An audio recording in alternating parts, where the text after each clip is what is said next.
udah ngerasain PP 11 km dari Cililitan ke Jagakarsa.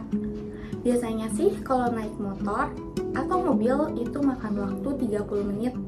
Belum lagi ditambah sama macetnya Jakarta. Maka dari itu, untuk mempersingkat waktu, aku memutuskan untuk naik jasa komuter lain sebagai transportasi sehari-hari ke sekolah. Dulu aku jarang banget naik transportasi umum. Dari SD sampai SMP, aku biasanya diantar jemput. Sekiranya naik transportasi umum pun, aku ditemenin sama orang tua aku.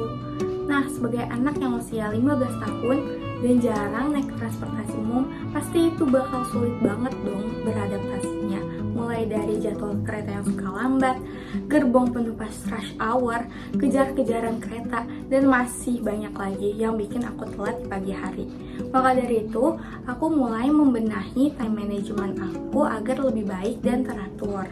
Setiap malam aku selalu ngusahain untuk tidur di bawah jam 11 dan udah nyelesain semua tugas, nyiapin buku-buku jadwal besok, dan juga siapin seragam.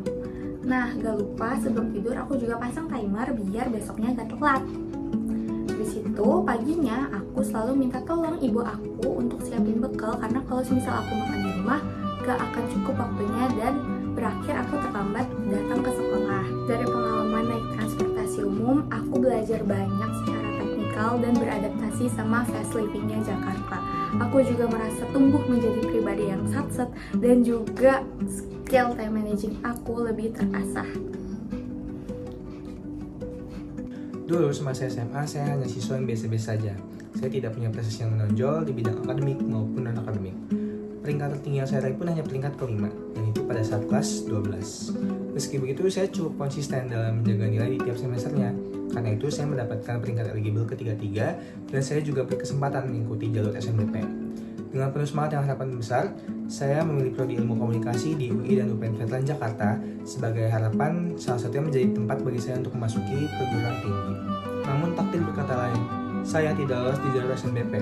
Melihat layar laptop saya saat itu berwarna merah membuat saya terguncang, karena sejak awal saya sangat amat takut menghadapi UTBK ini, terutama dalam subtes PK dan PM, karena saya merasa MTK bukanlah keahlian saya.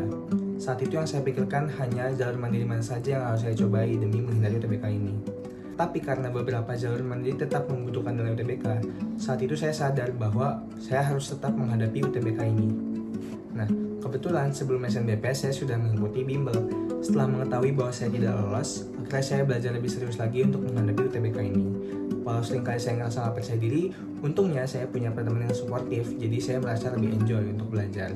Saya sering ikut TO offline dan online di berbagai platform, serta beli buku wangsit untuk latihan soal, walaupun awalnya emang FOMO aja. Walau saya ngerasa kurang percaya diri dan pasrah, saya tetap berusaha memahami sedikit demi sedikit agar saya lebih paham. Saat itu motivasi UTBK saya hanya satu, yang penting skornya nggak jelek. Waktu berlalu, sampailah dari pengumuman, saya membuka hasil UTBK dengan kecil harapan. Bahkan sebelum membukanya saya sempat nyeletuk, kayaknya nggak lolos deh. Tapi ternyata saya dinyatakan lolos di pilihan kedua, yaitu ilmu komunikasi UPN Veteran Jakarta. Jujur saat itu saya ngerasa shock dan speechless karena saya bisa lolos di jalur yang paling saya takutin. Dari pengalaman ini, saya belajar bahwa di dunia ini tidak ada yang mustahil, selagi kita mau mencoba dan tetap berusaha.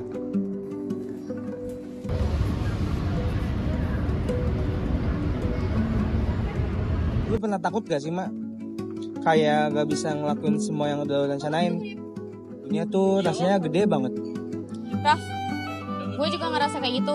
Awalnya gue mikir mungkin gue doang ya yang ngerasa kayak gitu, tapi ternyata lo juga. Gue takut gagal juga, Raf. Tapi ya mau gimana lagi, harus tetap dijalanin kan. Dunia gak bakal nunggu kita siap. Ya bener juga sih. Mungkin untuk sekarang yang terpenting bukan seberapa cepat kita sampai, tapi seberapa kuat kita bisa terus jalan ngadepinnya. Kayak lagi berenang di laut dalam, kalau panik malah tenggelam. Gue jadi kayak inget Sindori deh, yang kata dia lagi berenang itu. Oh, yang itu ya? Just keep swimming. Just keep swimming, just keep swimming, swimming, swimming. Oh iya. Bener banget. Jadi ya intinya walaupun kita takut dan belum siap, mau gak mau kita harus tetap jalan ya. Pelan tapi pasti.